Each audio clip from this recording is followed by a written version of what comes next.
Hey everyone, my name is Dillon Gonzalez. I'm the editorial director of GeekVibesNation.com and also a co-host of the Home Dance Film Festival podcast. And welcome to a brand new episode of No Streaming Required, your weekly deep dive into all the latest and greatest in the world of physical media. Welcome back. We have another exciting episode for you this week. We have another installment of Kino Lorber Mania, which means it's that special time of the month where we talk about anything and everything Kino Lorber. All other labels, take a seat. We'll start talking about you next week. This week is for Kino Lorber, all the things that have been recently released, some upcoming releases, just a lot of great stuff from some of your favorite stars, a good variety of stuff that I'm really excited to dig into. And I'm just going to start right off with one that I was very excited about, that I thought was in big need of an upgrade. We're starting with the 4K Ultra HD debut of Uncle Buck with the one and only John Candy. So here we have a classic John Hughes joint. I won't go too much into any descriptions of most of these movies. I say that always, but I always end up doing it anyway. But just for those who don't know, it's a story, classic story about John Candy playing an uncle who has to take care of his brother's kids when an emergency arises, and he's kind of a screw up. He kind of has like a lackadaisical lifestyle, and he comes into this space with these kids where he teaches them a thing or two about life. They teach him a thing or two about growing up. It's heartfelt. It's very funny, and it's just John Candy, like, maybe not his absolute best, because I would argue maybe Planes, Trains, and Automobiles might be his best, but this is definitely one of his absolute classics. If you want heartfelt, this one is the way to go. You have a young Macaulay Culkin and Gabby Hoffman, a lot of great people in this cast, and like Laurie Metcalf, it has a small part. Some great stuff, and I just really love Uncle Buck, and it is a title that I've been wanting upgraded for a while because this was released probably a decade plus more ago from Universal during a time where they weren't doing super great with their Blu-ray releases. They usually did a little bit of digital smoothing, some DNR, and just really made things look unnatural. While not an absolute travesty at points, this is a much better. This is from a new 4K restoration of the original 35mm camera negative. And this being Kino, I will admit, their encoding over the last year or so has not been the most consistent. And this is another example of, this is a solid encode, but not perfection. You will get a little bit of like, maybe a little bit of digital noise here and there, maybe things that just aren't quite optimized to their fullest potential. But this is still a really great release in Dolby Vision. The colors are very nice. Things are pretty consistent overall. Anyone who's been like a big fan of this film, I think, will be very happy with this 4K release. DTS 5.1 and 2.0 soundtracks, both of those sound great. I didn't notice any hiccups in that audio department. You also have 2 commentary tracks on this one, and an interview with one of the performers. So you got some good new stuff on here, in addition to the film looking the best it has on home entertainment. So if you're a fan of Uncle Buck, you'll definitely want to pick this one up. But that's not the only gift I have for John Candy fans. We have another one that was missing in action on Blu-ray.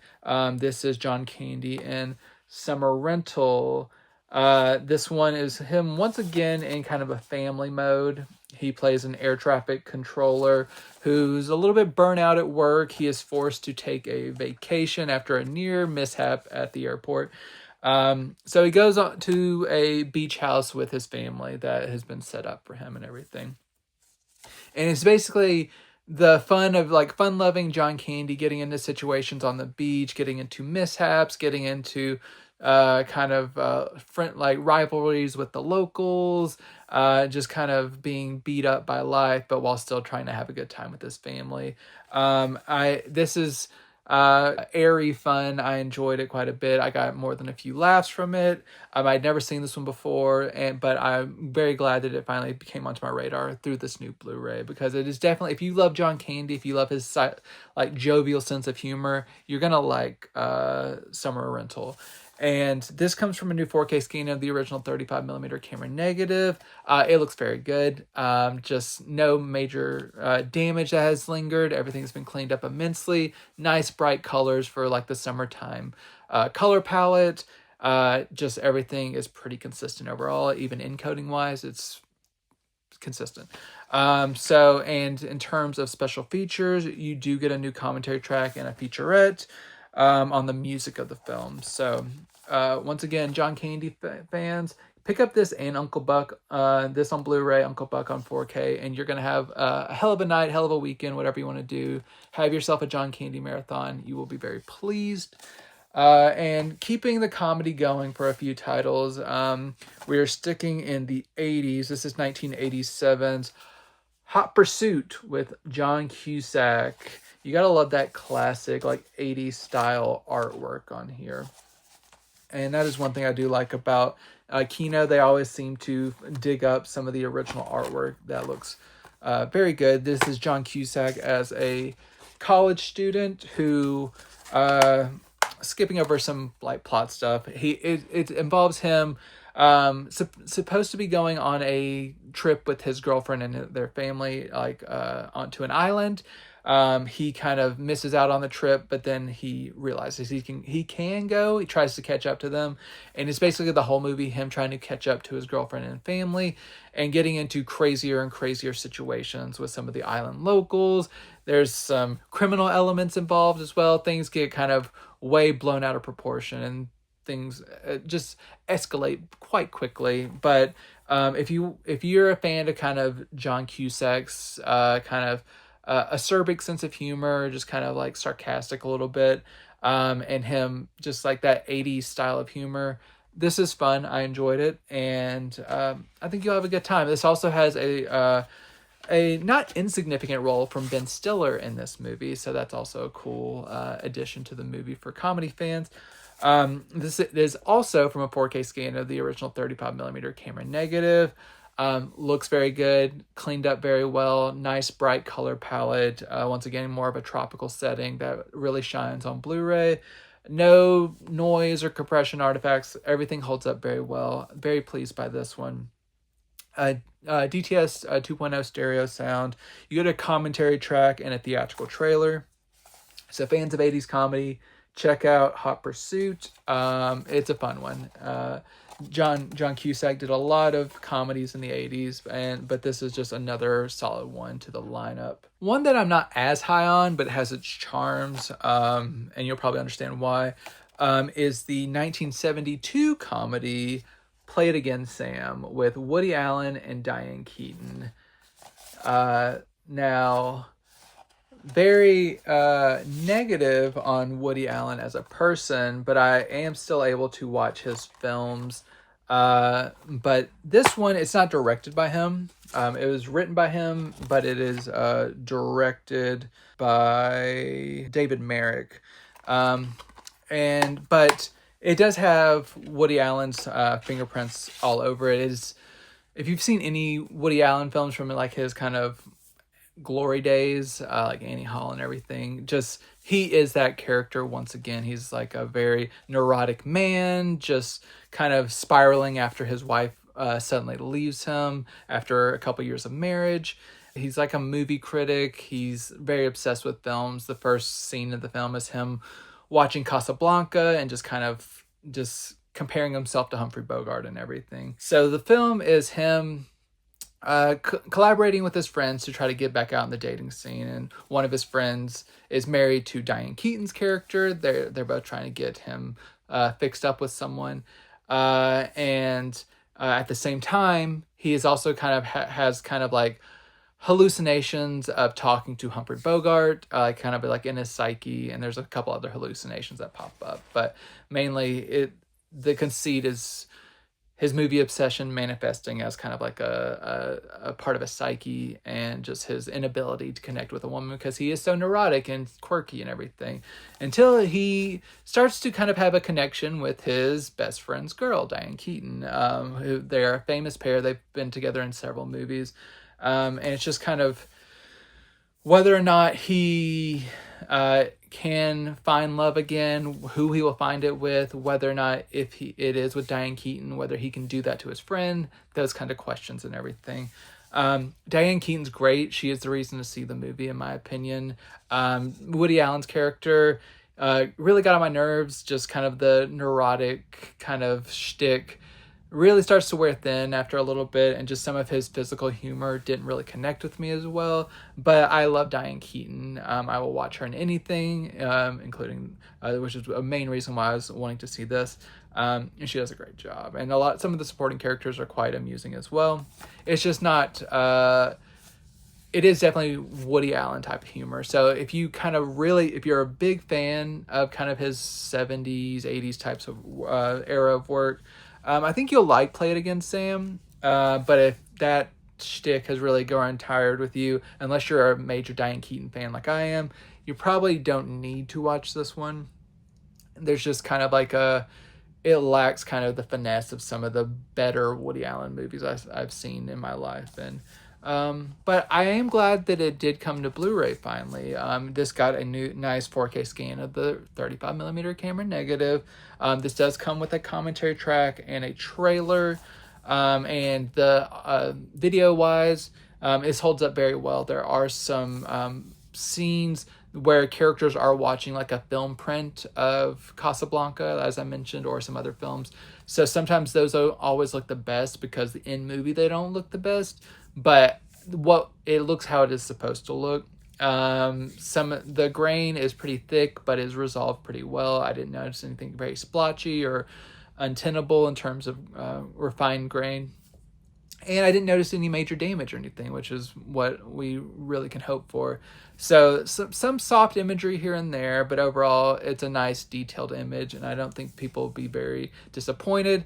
Not a lot of like eye candy. A lot of this is just apartment interiors, but overall it looks good. I think it looks like it's supposed to, and it has the original 2.0 audio. So overall, if you're a fan of these particular performers, Play It Again, Sam. I think you'll like it. Otherwise, don't rush out to see this one, I would say. Which can kind of be said for the next one as well. This is an 80s comedy, from a 1984 comedy. Best Defense with Dudley Moore, with a special guest appearance from Eddie Murphy. And I'll kind of get into that in just a second. So Dudley Moore kind of suffers the same annoying issues that I have with Woody Allen in some respects, where Dudley Moore plays a character who's just kind of he works for a defense contractor. He's supposed to be developing like kind of military technology, but he's very burnt out at his job.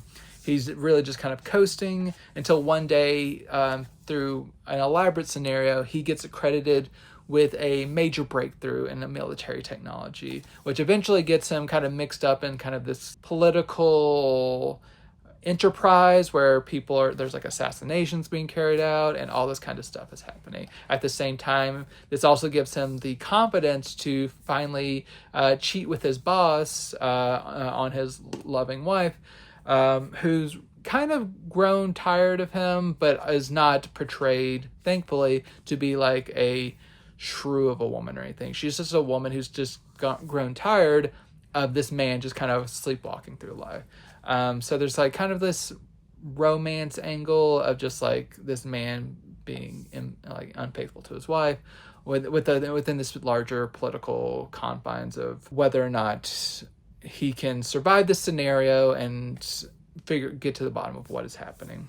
At the same time, there's this whole other subplot with Eddie Murphy overseas trying to drive this tank that has like faulty military technology in it, and just kind of him trying to figure out what is happening and just like survive his military campaign.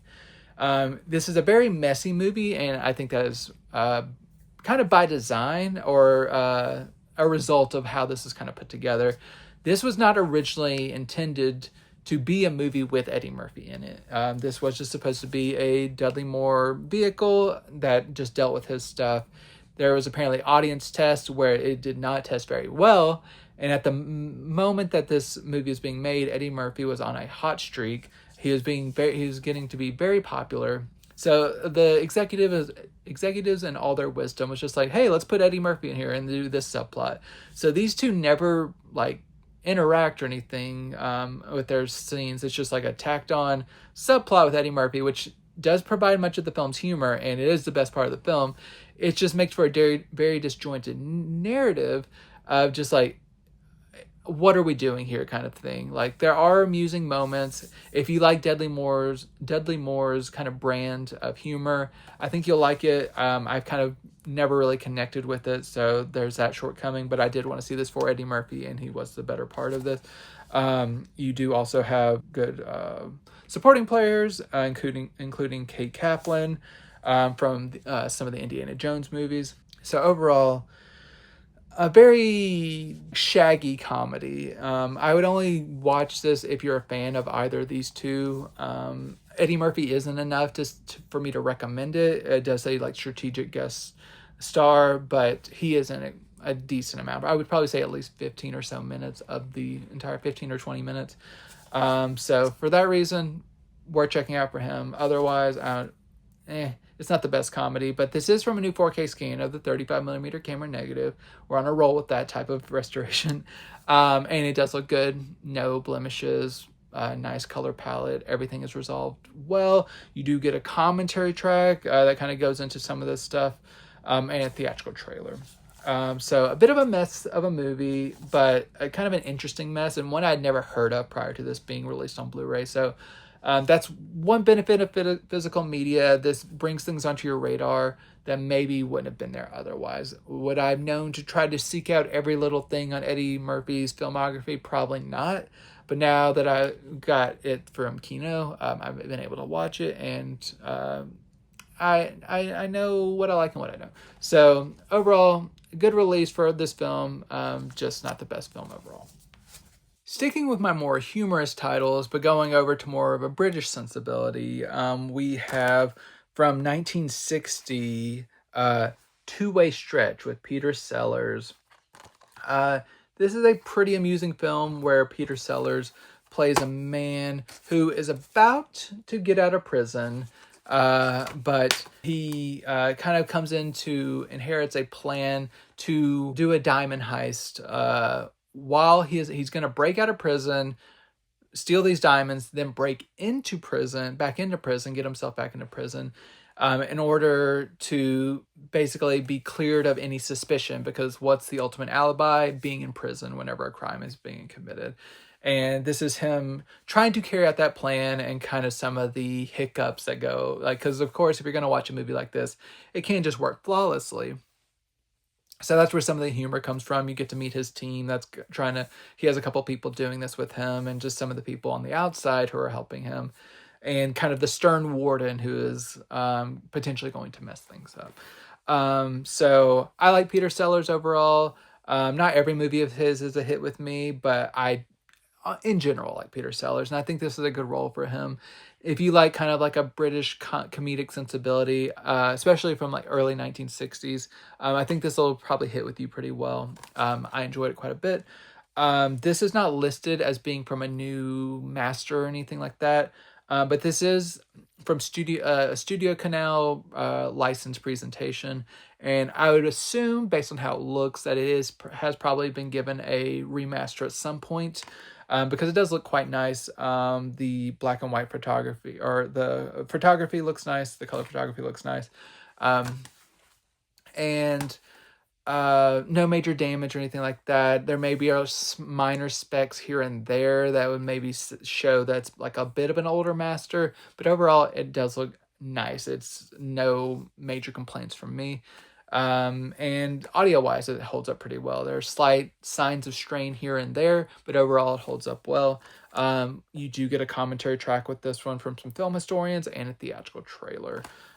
So like, if you're like me and you're a fan of Peter Sellers, probably worth checking out Two-Way Stretch. It's silly, but it's a good one overall.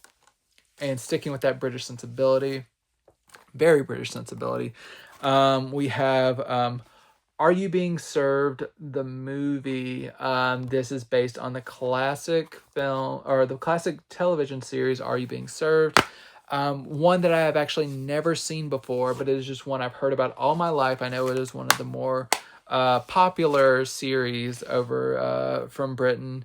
And this was released in 1977 to just kind of expand that universe. So for someone who has never watched that series, I do not get all of the in jokes and some of like the dynamics between this staff that works like at a hotel and what's being built upon from the series. But as a movie, like I said, just coming in cold, I enjoyed it quite a bit because basically it is a group of employees who are forced or like sent on a vacation to get to vacation together to kind of a holiday spot. And just kind of their interactions, how they act on vacation, them kind of not mixing with the locals very well at all times. There's also kind of a burgeoning coup starting around their kind of villa that they're trying to stay at. And yes, it is kind of more of a dry humor with the Brits, but it is one that I did quite enjoy, and I thought some of the stuff was very clever. There's a lot of like comedy of errors and stuff of like people being told information, like passing each other notes and receiving notes not intended from them, and like the comedy that arises from that. And some stuff is a little bit dated, but overall, it's a pretty funny movie. It is one that's from a 2019 master from Studio Canal from a 4K scan of the 35mm camera negative. And this master is very good. I did not notice any major damage, bright colors, no compression artifacts. Overall, I was very pleased with this. It looks very nice. Audio sounded good as well. This does come with a commentary track from some film historians and a trailer. So if you're a fan of the series, definitely pick this up. But even if you're not, if you're just a fan of kind of British comedy, maybe this would serve as like a nice appetizer to what is potentially a nice meal with the television series if you want to kind of explore further. But either way, it's a fun movie if you are kind of like that British sensibility. All right, we are transitioning away from comedies for a little bit, and we are going to 1982, a biographical drama of Jessica Lange and Frances. This is her portraying the legendary Golden Age Hollywood actress Frances Farmer, and her kind of tragic life that she led. So this shows Frances from her time in high school through her like kind of controversies in early Hollywood. She's the type of personality who is just could never be tamed, that kind of like icky generalization, but just someone who really didn't want to play by kind of studio politics. She didn't want to promote movies in certain ways. She didn't really want to play the game necessarily. And then she was very outspoken about certain issues. And then she was also very dependent on alcohol and drugs and everything. And she had a very toxic relationship with her mother, who committed her to an asylum basically, and just like what happened to her there. She had an abusive husband. They're all the kind of bad things that can happen to someone, and it probably happened to Frances Farmer. And this was a movie I was especially interested to check out because I'm a big fan of the amazing podcast You Must Remember This. If you don't know, it is a great podcast from Karina Longworth, who has over the years delved into all the secrets of the golden age of Hollywood. And through that podcast, I've learned a lot about just like amazing Hollywood history. And one of her very early episodes was on Frances Farmer, and she even mentioned this movie. And I wasn't sure if I would ever, when I would ever get the chance to watch it. So I was very glad when I saw Kino announce this, because it is one that's been on my list for quite a while. I'm a big fan of Jessica Lange, and she did not disappoint. She was nominated for an Academy Award for this movie. And the woman who played her mom in this movie also got a supporting actress nomination. So the movie, it's quite long. It's 2 hours and 20 minutes long. And even whenever there were moments where I would get a little bit bored, I thought maybe this characterization of Frances wasn't completely hitting me as emotionally as I wanted. The performance from Jessica Lange always lured me back in and made me really want to take notice of what was happening. So overall, it's not my absolute favorite biographical drama, but it is very strong, especially if you're a Jessica Lange fan or if you just love movies about old Hollywood. I don't think you'll be disappointed. This is another disc where I'm not sure of the source of the master. There is no kind of restoration listed, but this is from Studio Canal again. And it looks like one where it has been remastered at some point, because it does hold up very well. I didn't notice any like smudgy grain or anything. Everything looks naturally filmic. No major blemishes. Everything was just quite consistent and nicely saturated. Everything looks good. The audio sounded good as well. You have 2 commentary tracks on this one and a pretty significant featurette that runs about 31 minutes. That kind of gives you a little bit more insights into the real Frances Farmer. So if you're an Oscar completist, check this one out. If you're a Jessica Lange completist, check this one out. If you're just a film fan in general, Frances is worth checking out from Kino Lorber. Going back a few years to 1960, we have a very interesting movie, College Confidential, which stars Steve Allen, and then it has some people like Walter Winchell and Mamie Van Dorn portraying themselves in this movie. This one, it seems based on the kind of like some of that cover art that maybe this would be like kind of like a teen sex comedy or anything, but it's not quite that. It is about Steve Allen playing a professor who is trying to research, kind of similar to like the Kinsey research, where he is trying to learn about the lives of young like students and stuff, like young college kids, and just trying to get them to answer questions that run the gamut of kind of like how like their relationship with their parents and how they just respond to certain questions.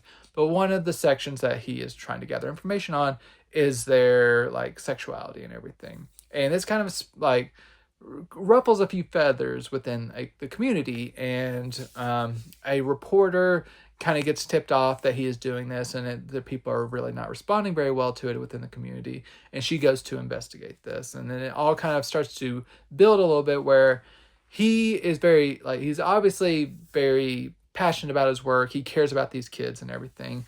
But the especially the kids' parents are not progressive in any way. And they really are not kind of comfortable even, like, saying the word sex, basically. And so it all kind of culminates in him being accused of something that, and I'm not going to say he didn't do, but just watch the movie. I guess you'll see kind of how that unfolds and what happens.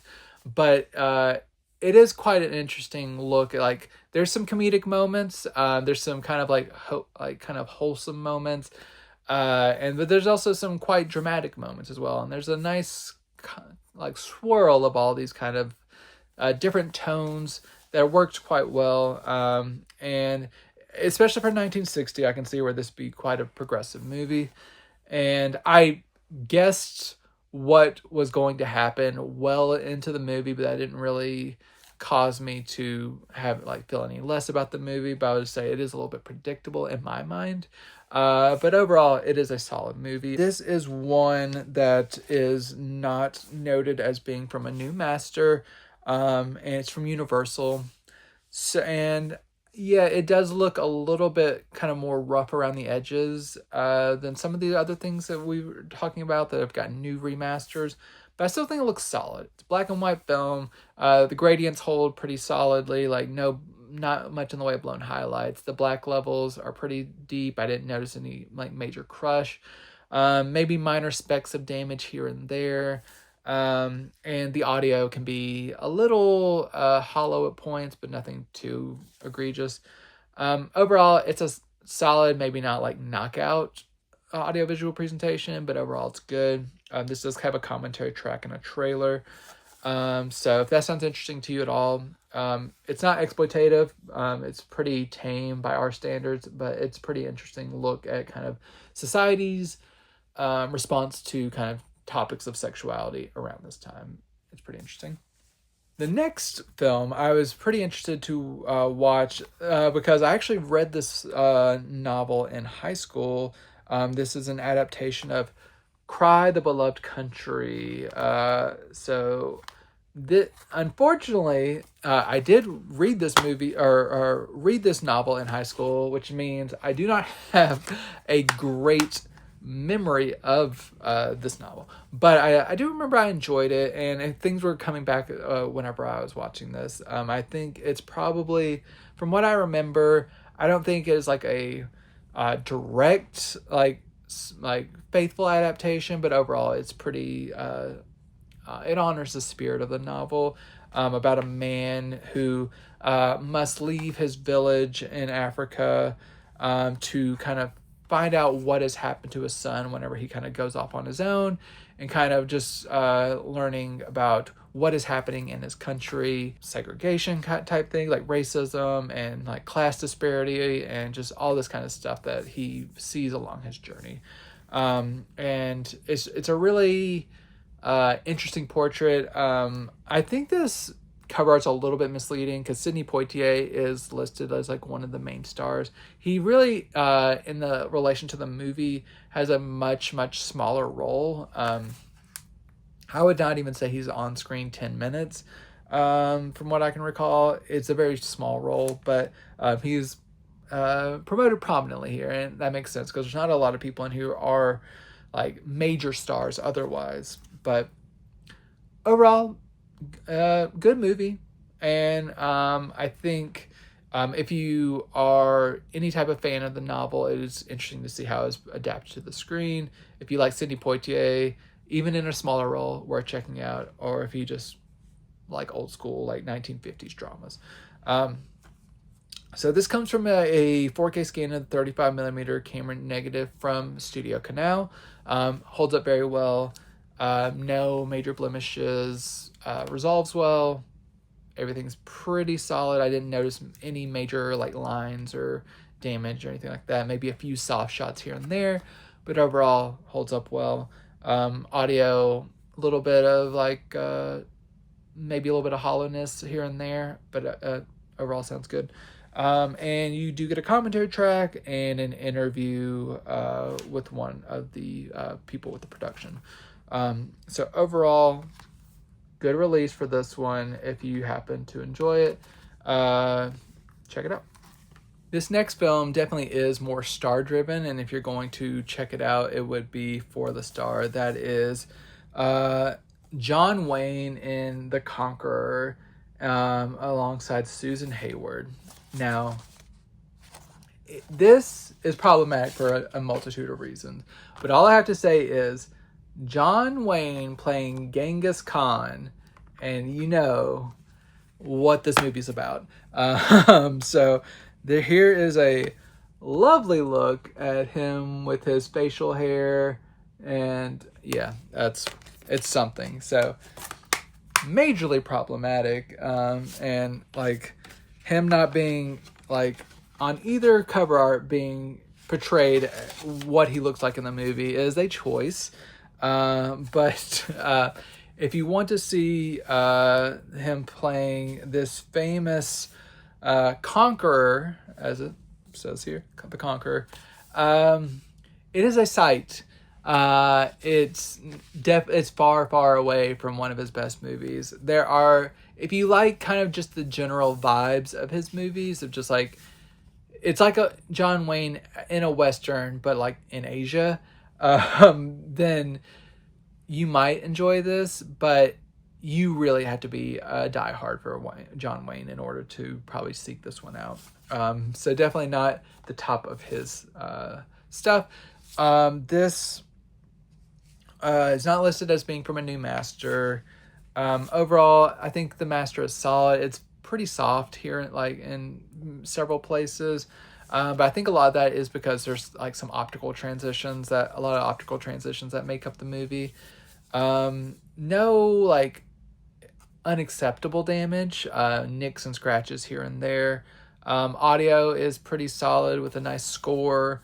Yeah, so it's passable for sure, just not like one of the best I'm talking about this week. Does have a commentary track and a theatrical trailer. That old refrain, The Conqueror for John Wayne completists only. I have a couple of better westerns here, but these are spaghetti westerns. On 4K Ultra HD, we have a new release of two spaghetti western classics with Kill Them All and Come Back Alone and the Hellbenders.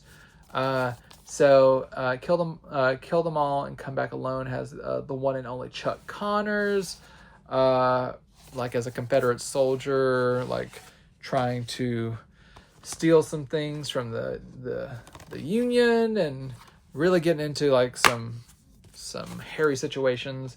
And then the Hellbenders involves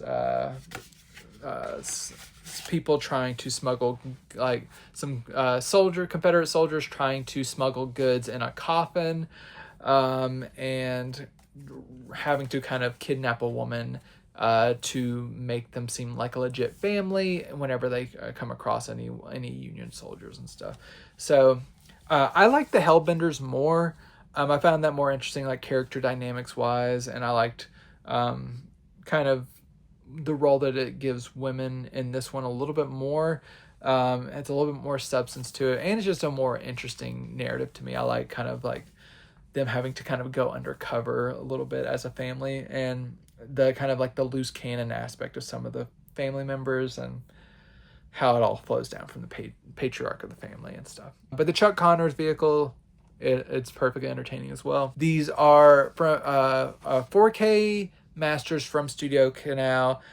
These are 4K presentations that are in SDR, standard dynamic range. So no high dynamic range in this one. These are just 4K masters shown at their base level potential on a 4K disc, just no HDR added. Just because they are 4K masters, I'll talk about this on my next one as well. It does not mean that they are free of damage. These films do have specks of damage here and there, some lines and stuff. Not as much as my next set, but there is a little bit of wear and tear in these. But overall, for 4K presentations, they look really nice, because one thing that, if you watch our Kino episodes, one thing we've kind of noticed is if you're getting a Kino release and it's you're getting a 4K release, you want HDR because HDR really helps the 4K format, but in terms of compression, they are usually going to do a better job on an SDR master. So you do not get as much variance in terms of like compression or wild grain fluctuation, anything like that. Everything holds together really well encode wise with these SDR masters. And as you saw, each film got its own disc on this one. And yeah, so it's a good presentation. No Blu-ray disc in this one, just two 4K discs and some special features, including both the English and Italian version of Kill Them All. And there's a little bit of a content difference between the two. I think the Italian version runs about a minute longer or so. And then each film gets a commentary track. So if you're a fan of spaghetti westerns, this is a pretty good set. I like both of these films pretty well. And another two film set is the second installment in the Peril and Distress series. So we have Endless Night and Picture Mommy Dead. So Endless Night is a Agatha Christie adaptation about a chauffeur who ends up kind of working as like getting in to a romantic entanglement with kind of a very well-to-do young lady whose family doesn't really approve of her kind of marrying someone beneath her station type of thing, and kind of what happens once they get married and what happens to her inheritance and all that kind of stuff. I don't want to kind of give away all the twists and turns, but there's a pretty solid mystery. I was actually taken by surprise on a few instances. Hayley Mills from Disney fame, she stars in this one. And she does very well, and I quite enjoyed it. Picture Mommy Dead is another inheritance-based thriller about a recent widow who starts dating the kind of governess of his young daughter, and what happens whenever that woman starts to wanting to get her hands on the inheritance, and how she won't let a lot stand in her way. That's what I'll say. So both of these, if you kind of like twisty thrillers, these two are pretty good. I think I would say I enjoyed Endless Night more overall, but they're both very solid. 4K masters from Studio Canal in standard dynamic range. SDR masters. There are quite a few instances, especially on Endless Night, where I would see just lines lines of damage on the masters. Texture wise and everything, these are 4K quality and everything, but these have not been like completely eradicated of like damage and everything. So just be aware, these are 4K presentations. They look nice overall, but there's still lingering damage. Audio wise, they sound good. You do get a commentary track for each film. And both films are on one 4K disc. No Blu-rays are included. So the Peril and Distress collections, they continue to deliver for me. I enjoyed these quite a bit. Continuing on with our 4K releases, we have the 1999 thriller, The General's Daughter with John Travolta. This continues the tendency for Kino to pick up Paramount movies on 4K that they released mere years ago on Blu-ray for the first time, and kind of bare bones releases themselves. So this was one of such example of like, I bought The General's Daughter Blu-ray probably 2022 or so whenever it was released, and I had yet to watch it, but it was pretty cheap, so I don't feel like completely balked out of my money for that like $10 Blu-ray release. But I am glad that this got a 4K release, because as much as I hate to feel like I've wasted money a little bit, I would rather be able to see a movie in its best quality possible.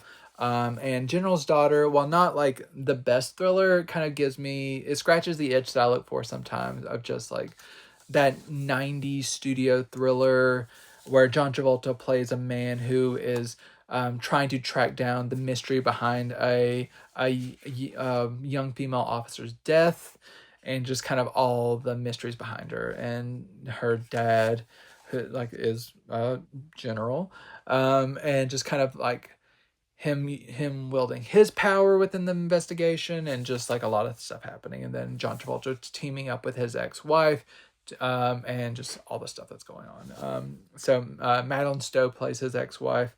She's very charming. I enjoyed her quite a bit. A lot of people in this, including James Woods, William Goldman, James Cromwell, Timothy Hutton, Clarence Williams III. Pretty solid cast, and a lot of smarmy people in here who you could probably reasonably take a guess that maybe they are involved in this in some way. So they stack this cast with enough smarmy people that you're like still left with a little bit of mystery. So you can't just point to the one kind of problematic dude. But John Travolta at the beginning of the film is doing a really wild accent that eventually you come to learn is for like an undercover presentation, but he holds it for quite a while, and I was very suspect for a while. But overall, he evens out, and I like Travolta overall. He's had some weird things in his past, but overall, I like him as an actor, and he does a good job here. And so yeah, it's a good studio thriller from the time. Some very problematic elements in some ways, like especially in terms of female sexuality and desire and everything. Wildly off base, but overall still a decent thriller. This comes from a 4K scan of the 35mm original camera negative in Dolby Vision. So you do have the high dynamic range here. And it looks very nice. It holds together very well. Maybe some minor compression things here and there that maybe could have been optimized a little bit better, but overall, very solid upgrade from the old Blu-ray from Paramount, which I did dig out. And it's quite a nice upgrade. The Blu-ray that's included in here is from the same new master. So even if you're only Blu-ray capable, you might still want to get the new 4K scan on this Blu-ray. You do get a commentary track. You do get a featurette and some deleted scenes. So overall, if you're a fan of the movie, it's been treated well here. You just have to be kind of in that mood for a 90s like studio thriller. Now heading to a couple of titles that I know my fans in particular will probably be really interested in, because I know we have a lot of horror fans here. The first of which is the 4K debut of Body Parts, starring Jeff Fahey. This one, it's a very kind of familiar tale. It is a man, a doctor, like a psychologist, getting into a bad car wreck one night, loses his arm, but there is a doctor doing cutting-edge research who is able to graft an arm onto him, so he does not have to lose an arm. What he comes to learn is that he got an arm from a man who was on death row, and it really starts to kind of he feels like the arm has like its own personality. It's changing his personality to be like a darker, more violent person. And whether or not that is actually happening to him, or like it is a supernatural kind of element, or he's just losing his mind, is what you kind of have to watch just to kind of figure it out. But it is kind of an interesting genre exercise. It's been kind of tackled in various ways over the years, but I think this is one good one. I do like Jeff Fahey as a performer. He does a good job in this one. You do have Brad Dourif here, who is always the best part of most movies that he's in. I'll talk about him more in just a second. So overall, solid movie. It's like perfectly fun for a genre movie, and it's very short. It's only 1 hour and 28 minutes, so it never really kind of keeps you like hostage, like with a crazy running time. So for new 4K scan from the 35mm camera negative, this was in Dolby Vision. This was previously released by Scream Factory back in 2020. I never had that release, but that was from an older master, from what I've researched. That was kind of lacking, and this one does look quite good on 4K. No major blemishes or anything. The Dolby Vision really brings out a lot of intricacies within like the color palette. Like no major softness. Maybe minor, like I said, compression things here and there. Maybe could be a little bit more fine-tuned, but overall, this is a really beautiful 4K master that Kino handles pretty well. This comes with a commentary track, some deleted scenes, and 4 interviews that were carried over from the Scream Factory release. I don't think this is missing any features that were on that Scream Factory release, and the interviews are pretty significant. They run anywhere from 14 to 52 minutes. So there are some pretty good things in here in terms of the special features that you will not want to miss. So I think if you do have that old Blu-ray release and you want the best quality possible, I think you can safely retire it and just pick up this 4K release, because I think that'll probably be a nice upgrade for anyone who has that Scream Factory release. Which can also be said for this next release from a Scream Factory upgrade. We have Stephen King's Graveyard Shift. We have a nice reversible cover art here. Here's the rat cover, and that's the reversible cover art. If you turn this cover art over, it would just be this slipcover release. So you got that here. It's the same here. Inside here, Blu-ray and 4K disc. So this is a Stephen King short story that's been adapted about an abandoned kind of workplace that is being newly reopened, and there's been some kind of violent interactions in the basement. They need to clear out the rats that kind of have infested the place, and it comes down to kind of like a team kind of led by like Drifter, who like kind of like whirled his way into town and stuff, and he's kind of being kind of ostracized by everyone who he comes across, who's just treating him very horribly, but just trying to figure out the mysteries of kind of like this space and all this gross rat stuff going on. And there's some reveals in here that are very interesting, and I think will be laughed at by some and kind of delightfully enjoyed by others. It's not a great movie by any means, but if you kind of had your head in the mindset of like, I want kind of a cheesy, bad, but still like amusing Stephen King tale, I think Graveyard Shift will treat you right. I think this would have been a better film if they had focus less on the actual rat killing and kind of like catacombs that they're kind of traversing, and got more into kind of the human drama, especially of like this character coming into town and being ostracized and everything. I think a little bit more could have been mined from that. But you don't get a lot of depth to this, and it's only an hour and 26 minutes long, so it really goes by pretty quickly. You do have, as I mentioned on the last one, you have an appearance from Brad Dourif, who steals the movie in this one. He is just a wild man, and you love it, and he's great here. If you are a Brad Dourif fan, you're sitting pretty with these two releases. But this comes from a 4K scan of the 35mm camera negative in Dolby Vision. Once again, a nice 4K master, maybe not the perfect encode, but overall it's really nice. I liked how it looked. Just some softness here and there. Maybe things could have been optimized a little bit more, but overall, pretty good. You do get a new commentary track for this one. You get 4 interviews. I believe they may have combined one of the interviews from the old Scream Factory disc, but I think it might be like maybe it was lost one based on my research. But since I don't have that old disc, I don't know. I do know that old 2020 Blu-ray from Scream Factory is from an older master. I'm just not sure if I can confidently say you can like trade it in if you're upgrading this one. Maybe just check for yourself to see if all the special features overlap. I think there might be something missing, but I cannot confirm without having the disc in hand. But overall, Graveyard Shift, decent horror watch, even if it's pretty cheesy or silly at times. Heading over to kind of more of a film noir kind of feel. We have one of the most highly anticipated film noirs I've seen come over the last few years. I've seen this requested so many times because it's the combination of both film noir fans and 3D fans. Those two come together to celebrate The Glass Web. So yes, this is a 3D film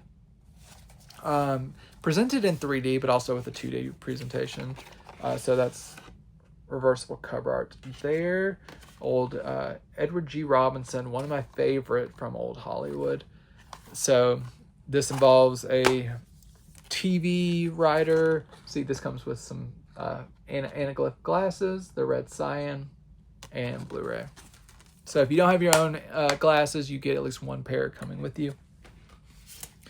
But this involves TV production, like a TV writer that they do weekly crime stories, and the writer had an infidelity, had an affair with a woman who works on the show, who's kind of putting him, is kind of blackmailing him, and like that, who's trying to end stuff, and she starts trying to blackmail him, saying she's going to tell his wife, and that lady ends up dead, and but you don't know if it is this one man that has killed her, or if she is dead for another reason. And then because they work on a crime show, the Edward G. Robinson character, who kind of like is doing his own puppet strings in the background, suggests that they cover her murder on the show, and kind of like escalates into like this whole web of crime and stuff, where you're just trying to kind of figure out what exactly happened to this woman, and who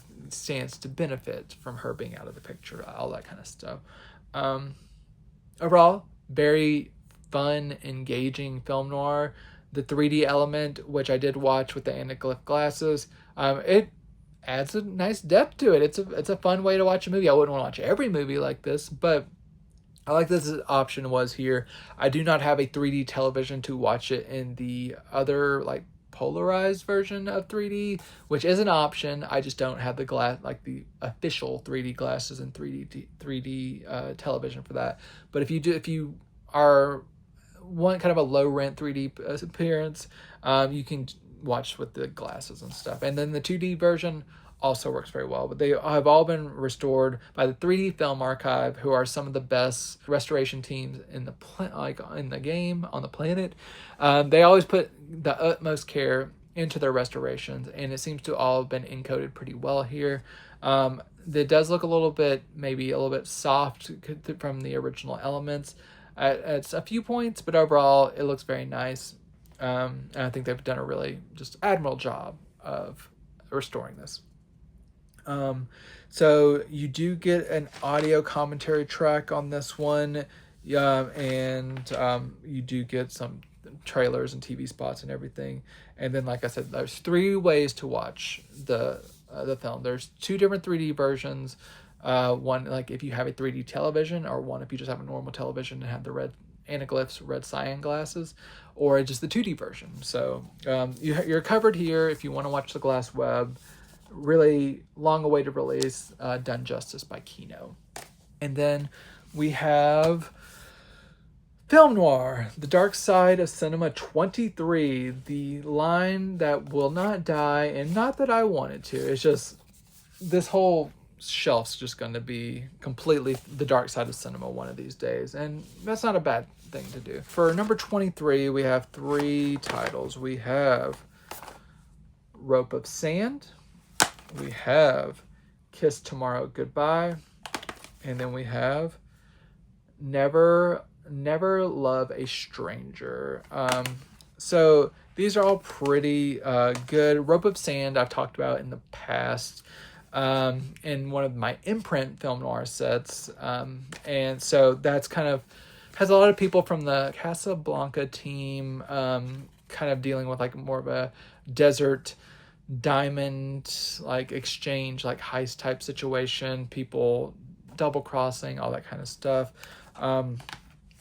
For Kiss Tomorrow Goodbye, you have Jimmy Cagney playing a really just despicable gangster breaking out of prison, holding like blackmailing like police chiefs and stuff, and really like being abusive to his girlfriend. He's just a nasty man who just really just getting into it and stuff.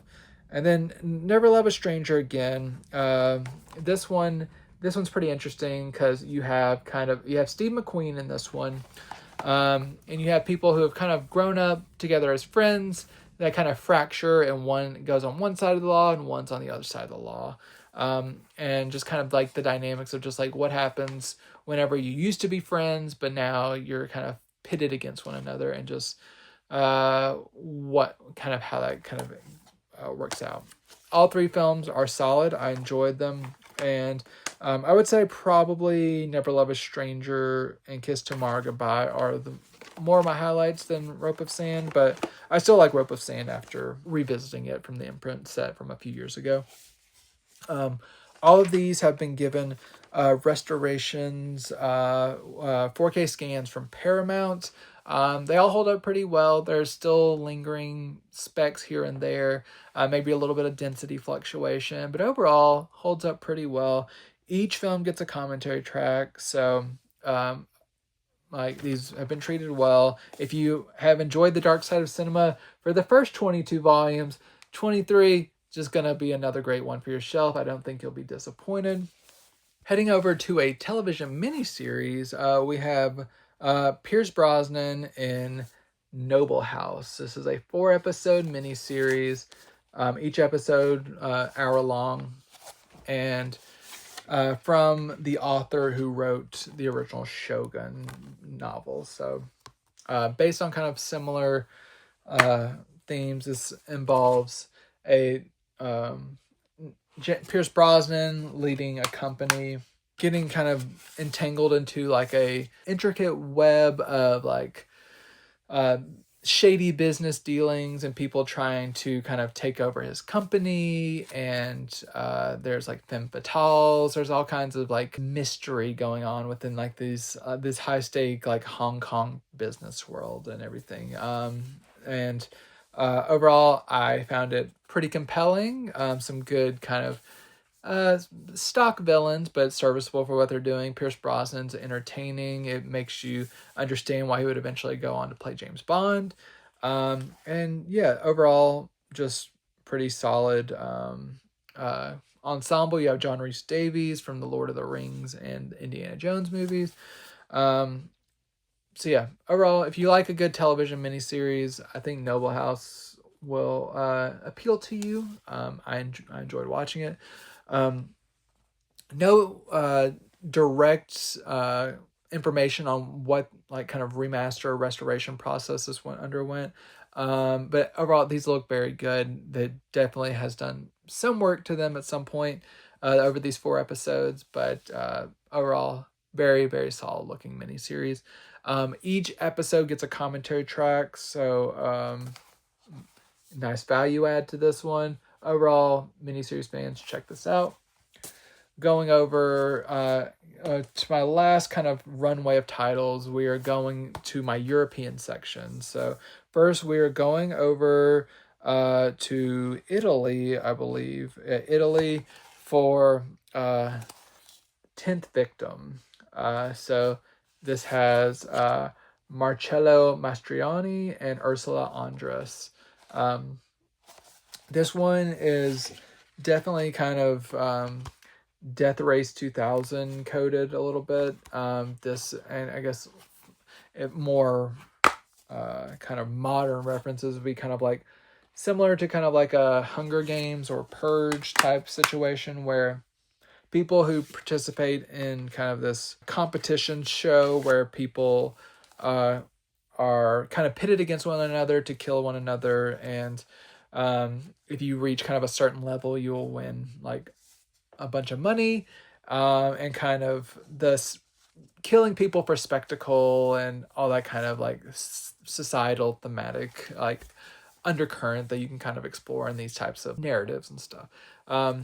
Very entertaining. There's like a romantic subplot that's going on here that kind of complicates kind of like the drive to like reach the end of this kind of like victory and stuff, and like pitting people who are supposed to be killing one another who are potentially falling for one another, that kind of situation, and just like seeing where loyalties lie and all that situation. So overall entertaining if you like that kind of like dystopian narrative. The 10th Victim I think will scratch that itch. Comes from a new 2K restoration, holds up very well. No major damage. Everything is consistent. Overall, very good presentation from Studio Canal. You do get some special features, including a commentary track, a featurette, and both Italian and English audio. So, yeah, good release from Kino for the 10th Victim. Going over, I believe the rest of these are from France. First we have Hijack Highway, aka Gas Oil. So you had Jean Gabin and Jean Moreau. And this involves a man who finds a dead body on his kind of, he's a driver and he finds a man dead, and how that kind of impacts him because the police start to believe that he killed this person, and there's also kind of like a gang that is kind of loitering around to try to like put pressure on this man because they're up to no good, and just kind of him trying to survive, kind of like this pressure coming from all sides, just trying to be a good Samaritan, trying to help people, and just really he has it coming to him from all sides. Very gripping thriller. It's very good at 93 minutes. It doesn't overstay its welcome. Jean Moreau is good in a kind of a more of a minor role, which I will talk about her in just a second. Because a lot of these movies in this last half have like overlapping people in it. But this one's a really good find. This comes from a 4K restoration courtesy of TF1. It looks very nice. Holds up very well. Nice grayscale, no major damage, consistent. Very happy with that. Audio commentary track and trailer. So Hijack Highway, aka Gas Oil, worth it checking out for fans of French cinema. Something a little bit more psychological, a little bit more scintillating, maybe. We have Jean Moreau and Louis Buñuel's Diary of a Chambermaid. So this is the great Jean Moreau coming in as a new housekeeper at a kind of a well-to-do residence, and really getting into the middle of all of their kind of neuroses and secrets and stuff. Like we have a foot fetishist, we have someone who's just desperate to cheat on their wife, we have someone who's breaking down like from stress and anxiety, we have people feuding with their neighbors, and all the while we have old Jean Moreau here just kind of in the middle of it, being like a stoic angel, taking it all in, kind of manipulating people whenever she can and everything. And once a child, I will say, well, just kind of like say this, a child ends up dead, and it really just kind of like recontextualizes everything. It's just like, what is she doing there, and what she kind of wants to uncover within kind of this upper class family. And it's really trying to like showcase like a bunch of like within the class structure and like issues of class and just like patriarchy and all that kind of stuff is within there. I like this quite a bit. It's definitely up my alley in terms of like, I love a good crime film, but I like kind of, there's crime in this, but I like kind of like the more psychological slow burn aspect of it, of like an interesting character piece, and like kind of revealing kind of the layers of people's humanity, all that kind of stuff, up my alley. For a new 2K restoration by Studio Canal, holds up very well. This like Buñuel, just one of the masters, so I'm glad to get this on Blu-ray. Looking so good, and also with a commentary track, featurettes, interviews, and a Q&A. Nice selection of special features for this one. Last trio of titles, the first of which stars the great Alain Delon for, I probably said that wrong, for the Black Tulip. This is a swashbuckler from, like, I believe it's from an Alexandre Dumas story, who did like the Three Musketeers and stuff. So this is Alain playing kind of a Robin Hood-esque character, getting in just like to swashbuckling antics, facing off against people who are trying to keep him from achieving his goals, all kinds of just high sea adventure, like all. It's fun. It's just like I said, if you're a swashbuckling fan, like swashbuckling adventure fan, this one's a good one from the French perspective. And then Dillon, he's very charismatic. He's has a lot of great action scenes within this one. Just good time. This is from a new 4K restoration for TF1. Holds up very well. This is a very nice restoration. No blemishes. Nice, bold colors. Everything just holds up very well. Very impressed with this transfer. In French, you also get a audio commentary track and a theatrical trailer. So overall, you're a fan of this performer, worth checking out.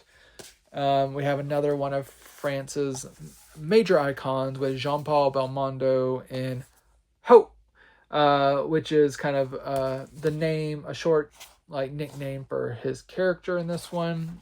He plays a driver who is ambitious, like within like this crime family, and he gets a situation. There's a situation where there's a power vacuum, and he tries to kind of seize that opportunity to take power, and learning kind of what happens whenever you try to be a crime boss, and the responsibility that entails. And yeah, if you like a solid crime drama, Belmondo, he's very entertaining in this. He's charming. He's kind of gets himself into crazy situations and dangerous situations, and just all kinds of like gang wars and all kinds of stuff. So if you're feeling that vibe, Ho, definitely worth checking out. Another 4K restoration by TF1, similar to Black Tulip. Very nice. This bright, bold colors, deep, no compression artifacts. Everything holds up very well. Commentary track and a trailer. So Belmondo fans, Jean-Paul Belmondo, Ho, worth checking out. And so we had Dillon, we had Belmondo. Now we have them together in Half a Chance alongside Vanessa Paradis, who I have talked about in the past on a film called The Girl on the Bridge, which is also from director Patrice Lacombe, who is a director I have really come to enjoy. These two French legends at an older point in their life. This is in 1998, so they were more near to the end of their acting legacy. But you get to have them on screen together, really showing they hadn't lost a step at this point. And this young woman who is like freshly out of like the clutches of the law, her mother has recently passed away. The only thing that is kind of left to her is a message revealing that her father could be either one of these two. So kind of a Mamma Mia situation a little bit, but she kind of reconnects with both of them, neither of them know about her, and just like trying to figure out who her father is, but at the same time accidentally stumbling into a situation where they cross a very powerful crime family because she is kind of a lawbreaker herself. She ends up getting into a sticky situation, having to steal a car, and the car that she steals has millions of dollars in it, and it like kind of sets in motion this crime family to go after this trio. Luckily, each of them have some very extensive, like, helpful backgrounds that can help them in the situation of being besieged by a league of gangsters. Some good twists and turns in here, great performances, great seeing these two legends on screen, and I love Patrice Lacombe. He always does a great job with his films. I'm always wanting to see more, so I'm glad to see this one. And yeah, this is from a 2K restoration by TF1. Very good presentation. Looks very nice. No damage. Holds up very well. And this has a commentary track and a trailer. So fans of French cinema, and these two people in particular, very good to have this on Blu-ray. Half a Chance. Holds up very well. That was my final title. Kino always provides. They had so many great releases. I hope you found something that you're interested in checking out. If so, please let me know in the comments. Let me know what you're most wanting to check out. Share this gift of physical media with someone in your life who loves physical media. I would love for you to share this video with them. I appreciate those who come back every week. It means the world to me. If you want to keep watching these videos, just make sure you're subscribed to Geek Vibes Nation's YouTube channel, and just like this video to help just build awareness and everything, because I love doing this for everyone. I have such a great time. I will be back again next week with another very solid batch of titles, but until that next time, enjoy these movies. How can one man kill so many people? Look, Bill, you gotta stop torturing yourself. Lay off the metaphysical speculation. It's a waste of fucking time, you know what I'm saying?